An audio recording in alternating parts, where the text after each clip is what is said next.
Vodazara Dafnoun. La Mishnah, au début du Pérec, traite le sujet d'une Avodazara qui s'appelle Markoulis. Markoulis était une Avodazara que avait l'habitude de les Avodazara de faire, de mettre 3 pierres, une sur 2, et après jeter des pierres sur ces 3 premières pierres jusqu'à qu'ils avaient un tas de pierres. Alors la question se pose, si on voit un tas de pierres de Markoulis, à côté duquel se trouvent 2 ou 3 pierres, est-ce que les pierres qui se trouvent à côté de ce Markoulis-là sont permises ou interdites? Est-ce qu'elles font partie du Markoulis, elles sont interdites, ou bien elles sont permises? Alors, la Mishnah dit, selon l'explication de la Gemara, que dans un cas où les pierres sont tombées, on a vu que les pierres sont tombées du Markoulis, ou même si on l'a pas vu, mais on peut supposer qu'elles sont tombées de ce tas-là, elles ont glissé du tas de pierres, elles se posent maintenant à côté de ce tas de pierres. Elles sont interdites, puisque, premièrement, les goïms, ils font la vodazara, non seulement d'une avodazara entière, mais même une fois qu'elle s'est cassée. Donc, ici aussi, où cette avodazara-là de Markoulis, ce tas de pierres s'est décomposé, ces pierres-là sont tombées du tas, elles sont encore, considérées comme de l'avodazara. Même si en général on dit qu'une avodazara qui s'est cassée, ils font plus avodazara de morceaux. Mais ici, puisque depuis le début, elle est composée de morceaux et de pierres, ces pierres-là, quand elles retombent de l'avodazara, c'est l'habitude de cette avodazara-là, donc elle n'a pas perdu de son statut d'avodazara. Et donc elles sont interdites. La Mishnah dit par contre une machloket entre Chachamim et Rabbi Ishmael, et selon l'explication de la Gemara, il s'agit d'un cas pareil. Il y a 2 explications dans la Gemara qui se complètent l'une à l'autre. Si, le principe est le suivant, si les pierres sont loin du Markoulis, d'après Chachamim, elles sont permises. D'après Rabbi Ishmael, si elles sont loin mais encore en rapport avec ce Markoulis-là, 2 pierres sont permises mais 3 sont interdites. Pourquoi? Parce que 3 pierres, elles forment un nouveau Markoulis et ils avaient l'habitude, selon Rabbi Ishmael, de faire un petit Markoulis à côté d'un grand Markoulis. Donc ces 3 pierres-là, on doit craindre qu'effectivement, elles ne sont pas tombées du premier Markoulis, mais peut-être qu'elles-mêmes, elles sont un deuxième petit Markoulis à côté du grand. Et donc, d'après Rabbi Ishmael, elles sont interdites. Qu'est-ce qui est considéré loin et proche du premier Markoulis? Il y a 2 exemples. Dans les 4 amot, on considère ça comme proche du Markoulis.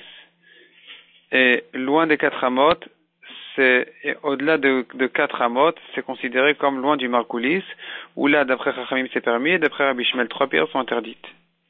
Même dans les 4 amot, il y a un cas où c'est considéré comme loin du Markoulis, c'est dans un cas où il y a une séparation entre le Markoulis et les pierres.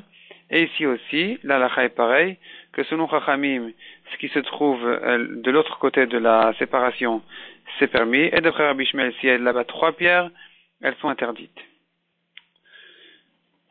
Prochain sujet du DAF, la Gemara raconte une histoire où des goïms sont venus et ont pris des pierres d'un Markoulis et ont carrelé avec le sol, les chemins. Et les Chachamim se sont séparés en 2 avis. Il y avait les Chachamim qui marchaient sur ce carrelage-là sans rien craindre, et il y avait ceux qui ne marchaient pas sur ce carrelage-là, puisqu'ils craignaient que c'était du issour de Markoulis. La Gemara explique la machloket, en quoi ils sont cholkim. La Gemara explique la chose suivante. Nous avons un principe qui dit, un sacrifice d'avodazara ne peut pas être annulé.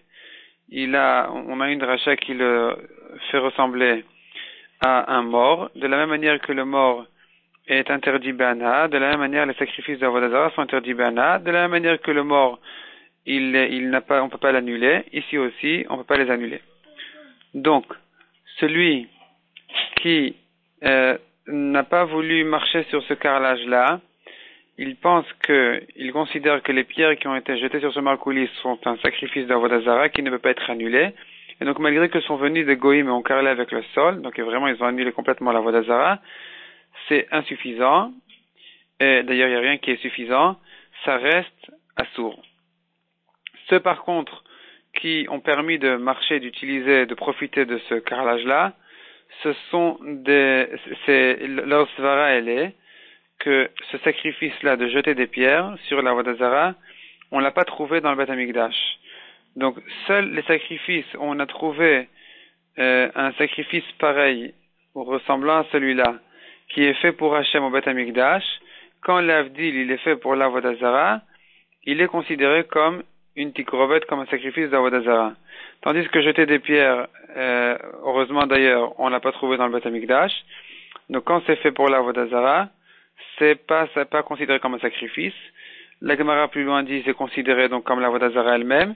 Et puisque c'est considéré comme l'Avodah Zara elle-même, elle peut être annulée avec un goy. Un goy peut venir et annuler cette Avodah Zara là. Et c'est pour ça que quand ils sont venus retirer ces pierres-là et les ont utilisées pour carrer le sol, elles sont permises, elles sont annulées. La Gemara ici ramène à ce sujet-là une braïta qui dit d'ailleurs, un goy qui a amené des pierres du Markoulis et a carrelé le sol avec, les pierres sont permises, tandis qu'un Israël qui a amené ces pierres-là, les pierres-là sont interdites. La Gemara s'étonne beaucoup sur cette braïta, et la Gemara explique qu'il n'y a rien d'étonnant, on l'a déjà expliqué, comme on l'a bien expliqué, ces pierres-là ne sont pas considérées comme un sacrifice de Avodah Zara qui ne peut pas être annulé, puisque on l'a pas trouvé au Beth Amikdash. Et donc, elles peuvent effectivement être annulées. Et la Gemara ensuite ramène encore une autre braïta très étonnante, au point que la Gemara dit, il n'y a aucun chacham, ben chacham, qui peut résoudre cette braïta-là, et expliquer les contradictions. Mais ça n'a rien à voir avec Avodah Zara. Simplement, la Gemara, elle en revient à cette braïta. Elle arrive à cette braïta, puisqu'elle s'était étonnée sur la première braïta à propos d'Avodah Zara, et donc on en est arrivé aussi à une autre braïta, rien à voir, où là-bas aussi, la Gemara utilise la même expression, qu'aucun chacham ben chacham ne peut résoudre cette braïta-là. De quoi il s'agit là-bas? La Lacha dit que donc, on sait bien, aussi bien pendant la Shemitah que pendant Chol HaMoed, on n'a pas le droit de travailler sa terre. Ici, on voit une différence entre la Shemitah et Chol HaMoed. Pendant la Shemitah, on peut retirer les insectes des arbres pour pas qu'ils les abîment.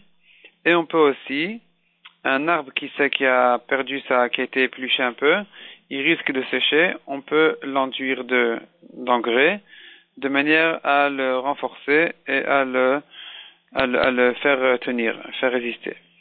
Tandis que pendant Chol HaMoed, on n'a pas le droit. Donc ici déjà, premier étonnement, quelle est la différence entre la Shemitah et Chol HaMoed? La Gemara dit tout de suite, il y a rien d'étonnant. La Shemitah s'interdit parce que c'est une melacha, alors que pendant Chol HaMoed, c'est une fatigue qui est interdite. La Gemara par la suite va demander une autre contradiction entre Shemitah et Shemitah même. Dans cette première braïta, on a vu qu'on a le droit de mettre de l'engrais sur les arbres. Dans une autre braïta, on voit que c'est interdit de mettre cet engrais-là sur les arbres. Et la Gemara résout cette contradiction aussi en disant que si l'arbre risque de sécher et que l'engrais vient le maintenir, il est permis. C'est permis pendant la Shemitah. Mais si ça vient que pour l'améliorer, c'est interdit. Ensuite, la première braïta continue en disant couper les branches de l'arbre pour le renforcer, c'est interdit aussi bien pendant la Shemitah que pendant Chol HaMoed. Et enfin, dernière halakha de la braïta, la première braïta qui dit on peut enduire l'endroit d'où on a coupé la branche, on peut l'enduire d'huile de manière à ce qu'il ne s'abîme pas. Et ça c'est permis aussi bien pendant la Shemitah que pendant Chol HaMoed. Sur ça, la Gemara pose une contradiction. D'une autre braïta, on voit qu'on n'a pas le droit d'enduire d'huile. Même l'endroit qui était où la... Non, là-bas, il ne s'agit pas d'une branche coupée, mais on voit quand même que c'est interdit d'enduire d'huile. Et la Gemara répond en disant que la différence est très claire. S'il s'agit d'une branche qui a été coupée, il est urgent d'enduire d'huile de manière à ce que ça ne s'abîme pas. Ça s'est permis même pendant la Shemitah et Chol HaMoed.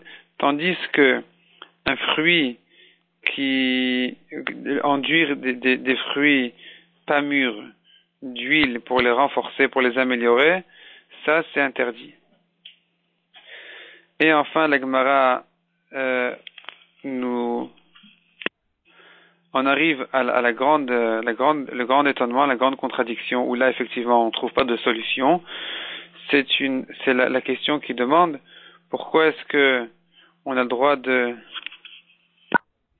d'enduire d'huile pendant Chol HaMoed, là où on a coupé la branche, tandis que mettre de l'engrais pendant Chol HaMoed sur un endroit de l'arbre qui est épluché, où il faut le renforcer, même pour le maintenir, c'est interdit. Donc, quelle est la différence entre l'huile et l'engrais? Pourquoi est-ce que l'huile est permis et l'engrais est interdit? Et là, la Gemara effectivement reste en question, et c'est sur ça que la Gemara s'est exprimée en disant il n'y a aucun chacham ben chacham qui peut résoudre cette question-là.